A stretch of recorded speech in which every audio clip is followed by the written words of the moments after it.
Have you ever heard of the play Voodoo by Harry Lawrence Freeman? Voodoo is an opera in three acts with music and libretto by Harry Lawrence Freeman. A product of the Harlem Renaissance, he originally finished this play in 1914.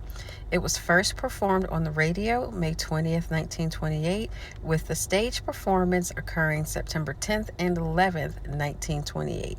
Freeman is also the author of over 20 other unpublished operas. Voodoo is set during Reconstruction in Louisiana, and the story is a love triangle between a former slave, overseer, and the Voodoo Queen. Now, a product of its time, this play does include some language that is certainly deemed racist by our standards today. There's a heavy use of spirituals along with chants throughout the plot driven play.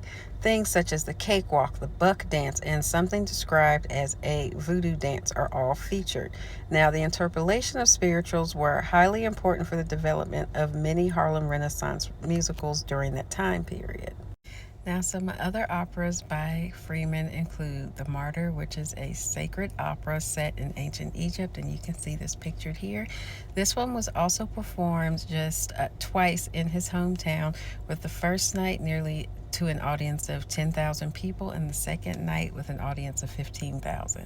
Next, there is a play called American Romance, which is described as a contemporary jazz opera with a flapper lead.